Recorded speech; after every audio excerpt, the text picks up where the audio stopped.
Pernah kepikiran gak sih, gimana cara kita berpikir itu bisa langsung nentuin hasil yang kita dapat?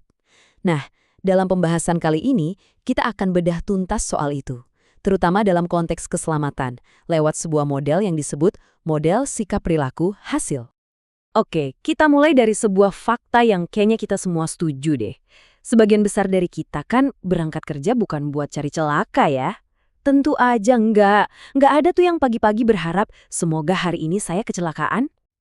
Tapi, masalahnya, seringkali cuma karena satu pilihan kecil. Satu momen di mana kita mikir, sekali ini aja nggak apa-apa. Ternyata itu bisa jadi pemicu efek domino. Satu kejadian nyambung ke kejadian lain dengan hasil akhir yang nggak pernah kita bayangin sebelumnya. Biar kita benar-benar paham gimana ini bisa kejadian, yuk kita lihat sebuah cerita nyata. Ini kisah tentang dua orang, di mana satu pilihan simpel pada akhirnya membawa mereka ke dua nasib yang jauh berbeda.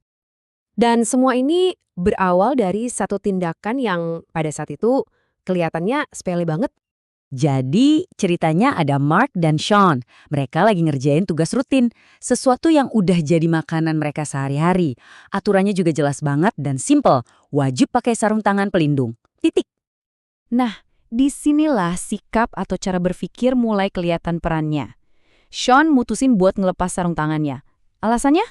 Ribet ganggu aja. Ini bukan cuma soal ngelepas sarung tangan ya, ini nunjukin sikap dia. Yang penting kerjaan cepet beres, prosedur nomor 2. Beda sama Mark, sikapnya lain. Mungkin dia juga ngerasa sarung tangan itu agak ribet, tapi dia ngerti kenapa aturan itu ada.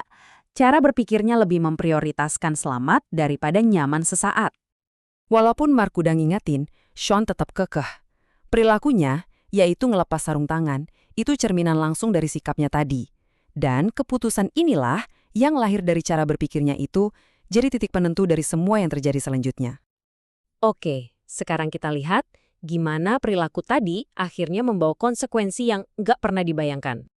Nggak lama, insiden itu kejadian. Cuma guncangan kecil, sesuatu yang biasa terjadi. Buat Mark sih aman-aman aja, kan dia pakai sarung tangan. Tapi buat Sean, guncangan itu bikin tangannya kena luka gores kecil. Dan coba perhatiin lagi pola pikirnya. Reaksi pertama Sean apa? Dia nyepelein, gini doang. Sikap yang sama yang bikin dia ngelepas sarung tangan, yaitu meremehkan risiko, sekarang bikin dia ngabaikan lukanya. Dia pikir itu cuma goresan biasa dan lanjut kerja lagi. Dan disinilah ceritanya jadi bener-bener ngeri. Luka yang katanya kecil, itu ternyata nggak kecil sama sekali akibatnya.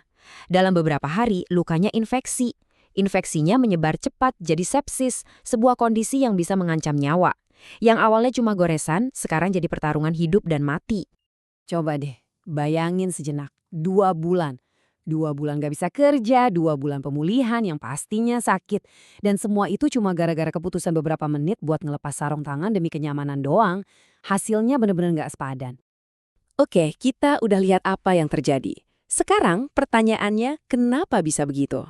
Nah, kita bakal pakai sebuah alat yang keren banget buat ngebongkar ini, namanya model sikap perilaku hasil. Iya, gampang banget sih kalau kita bilang Sean lagi sial aja. Tapi, gimana kalau ini semua bukan soal sial atau untung-untungan? Gimana kalau hasil yang mengerikan ini sebenarnya bisa diprediksi dari awal? Disinilah model SPH atau sikap perilaku hasil ini jadi penting banget. Ini bukan teori yang ribet kok. Idenya simple tapi luar biasa kuat. Cara kamu berpikir, yaitu sikap kamu, itu akan membentuk apa yang kamu lakukan, perilaku kamu. Dan pada akhirnya, tindakan kamulah yang menciptakan hasil kamu. Ini tuh kayak rantai sebab akibat yang jelas banget.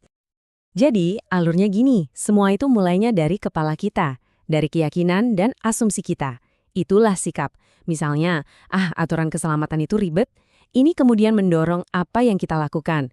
Perilaku kita, contohnya yang lepas sarung tangan tadi.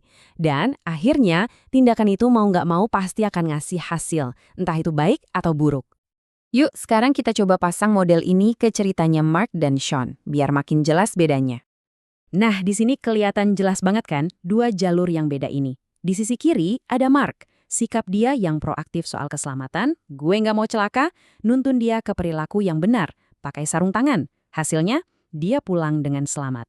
Di sisi kanan, ada Sean.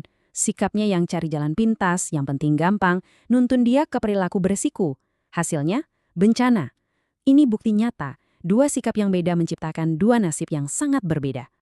Terus apa dong pelajaran yang bisa kita petik dari cerita Mark dan Sean ini buat kehidupan kita sehari-hari?